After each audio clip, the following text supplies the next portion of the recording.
Hello all to all the attendees. Greetings from Chicago. My name is Kostas Solomos, and I'm going to present you our work in the evolution of the online tracking ecosystem. In recent years, online advertising, which is the backbone of the free web, has revolutionized the marketing business by creating a myriad of opportunities for advertisers to reach potential customers. The current advertising model builds upon a complex infrastructure composed by intermediate entities and technologies whose main goal is to deliver different kinds of personalized ads. For this purpose, a variety of user data is collected, aggregated, processed, and traded behind the scenes. In general, despite the enormous value of the online advertising, the intrusiveness of these practices prompt serious privacy concerns. In order for this complex technology to work, there are multiple entities involved that all together form this stack that is called ad and tracking ecosystem. Each intermediate entity has multiple roles and interacts with the others for fulfilling the role of the serving of the ads. On the top layer we have the publishers. Publishers provide content to end users. There are like news websites or weather websites or entertainment websites. And they also provide advertising slots to potential advertisers. The advertisers buy those slots in order to reach as many users as possible with their advertised product or services. Finally, we have on the lowest layers the most complex components that are responsible for the ad infrastructure.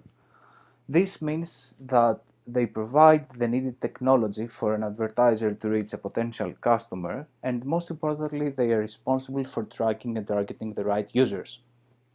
For simplicity, we will refer to those entities as trackers due to their default behavior of tracking and targeting users.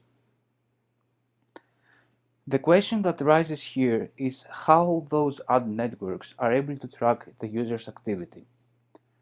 So far, we know by the literature and the previous works that the traditional methods include tracking through cookies or IP address and location or other deterministic data. However, in the last years, users have become more privacy aware and their activity has become more complex and involves multiple devices and IP addresses. The tracking ecosystem is evolving and adopts more complex paradigms to increase the accuracy of targeting the users. Since this ecosystem is like a living entity, other stimulus affect also its transformation and evolution.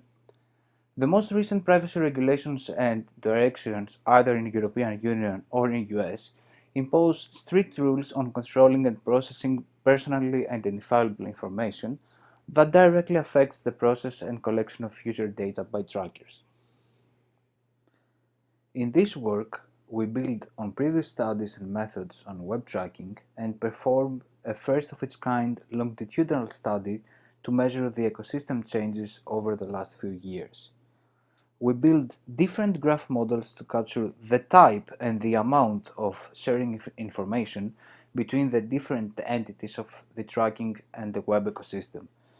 We also study in depth the properties and the structure of each graph network and its evolution through time in a direction to also analyze the potential effects of the GDPR and other privacy laws. Finally, using these graph networks, we measure complex information exchange like potential cookie syncing between the third parties in order to reveal hidden properties and behaviors of the trackers and the tracking ecosystem. To collect an adequate number of data, we used the Alexa Top 10,000 list, and based on our available resources, we crawled the same 5,000 publishers each time. We started at September 2017 and repeated our crawls every 5 to 6 months. We also performed 2 consecutive crawls just before and after the GDPR enforcement in mid-May of 2018 and beginning of June 2018. We also use the OpenWPM framework to crawl multiple websites via the scripted browsers, and we stored all the HTTP incoming and outgoing requests and also other browser-related metadata.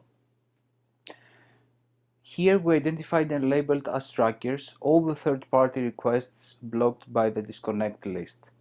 All this data were collected from a single computer under a European IP address to avoid any content bias or any type of location discrimination. To gain a first idea of the stored patterns of the data, we performed an analysis in the network activity of trackers. Specifically, we measured the unique number of trackers that communicated through HTTPS with each publisher. We observed that, in general, there is a clear decrease in the number of trackers through time.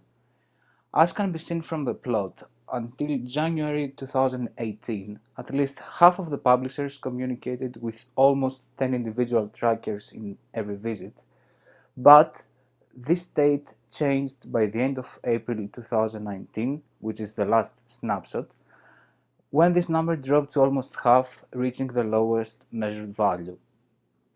This might not be a typical trend of the ecosystem, and this elimination of trackers could be caused by the enforcement of GDPR by May 2018. To quantify similar changes and identify patterns, for each of the 6 snapshots, we generate here a two-mode bipartite graph of the publishers and their associated trackers. An edge in this graph represents a connection between a publisher and a tracker that form the two disjoint sets, while the weight of each edge captures the number of times each tracker communicated with each publisher. This type of connected graphs, the bipartite graphs, allow us to apply various graph metrics to quantify their properties and compare them across time. In general, the characteristics and the distance metrics computed on the graphs reveal a consistent structure of the ecosystem during the focal period of our analysis. The density and the average clustering coefficients of each graph remained stable through time. Interestingly, this pattern changed in the most recent snapshot by April 2019, where the diameter reached its lowest value while the number of edges increased. As we saw in the preliminary experiment, this reveals that by the end of this period, there are less active trackers that, however, cover more websites, increasing in such way the tracking activity. Regarding now the stability of those metrics in the graphs in terms of connectivity and centrality of nodes over the time, we observed that tracking nodes are highly active and more central to each graph network compared to the publisher nodes. This is reasonable in the bipartite graphs since the trackers that form the second set of the network are connected with multiple publishers, and it is expected to have higher values of betweenness and degree centrality. Moreover, to extract the important tracking nodes through time to identify which are the most important trackers that influence all the ecosystem, we rank them based on degree and betweenness centrality since those are the most suitable metrics.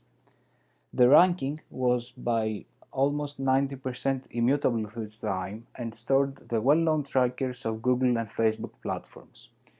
The GDPR enforcement seemed to have no effect in the connection of those top entities in the publishers and the whole ecosystem, hinting the fact that the big and top trackers might easier adopted the GDPR and continued the presence in the websites. Moving one step forward, in the third level of our analysis, our goal is to identify and measure the inner properties and the potential data sharing between trackers. For this, we use similar graph models as before and create different sets of nodes that have specific properties. Here we don't have bipartite graphs, but we have undirected graphs, where we connect different trackers that coexisted in the same publisher. This means that a pair is formed if we find it in more than one publisher, discarding in such way the random pairs that coexisted by chance. The weight here encodes the number of publishers that each tracking pair was found to.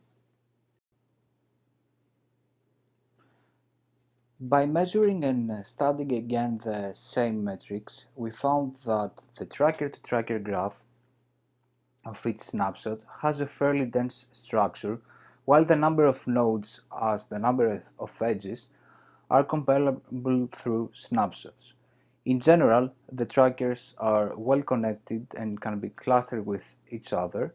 This is being measured by the average clustering coefficient. Interestingly, here we also observe that in May 2018, just before the GDPR enforcement, the number of edges reached its maximum value and never exceeded again this threshold in the following snapshots. This finding verifies our previous mention that the tracking activity has been reduced, but however there are now more connections towards trackers. Since the purpose of these isolated generated tracker-to-tracker graphs is to study the potential data sharing among trackers, on this final step of analysis we need to compare these pairs with existing data that already measure data sharing flows.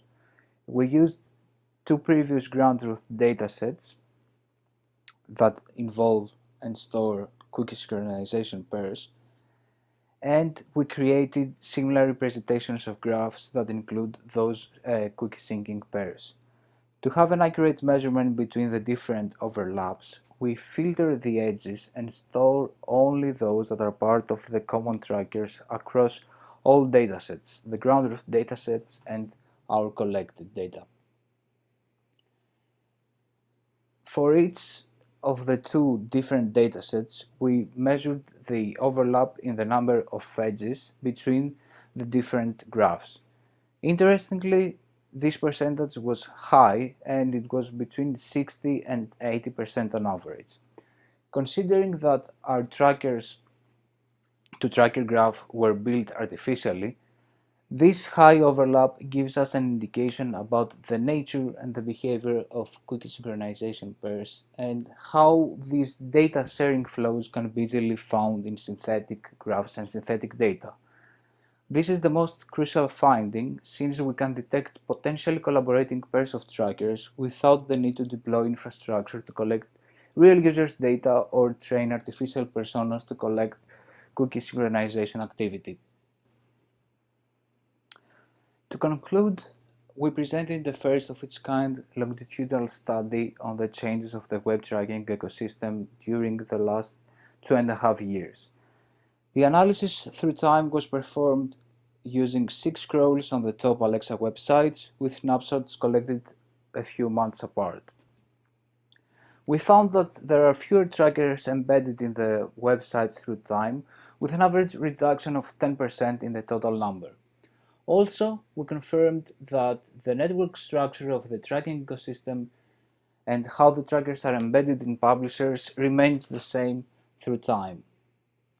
Finally, and most importantly, we found high overlap between the constructed tracker edges that were artificially generated and the real cookie synchronization pairs. This means that we can detect potential cookie synchronization activity and data sharing flows between trackers with a practical and cheaper alternative than collecting data from real users. We believe that our study provides a lower bound of the intensity of the tracking ecosystem state, but more work is needed towards establishing a full representative picture of the online tracking and the changes through time. Thank you for your time. I am available for questions.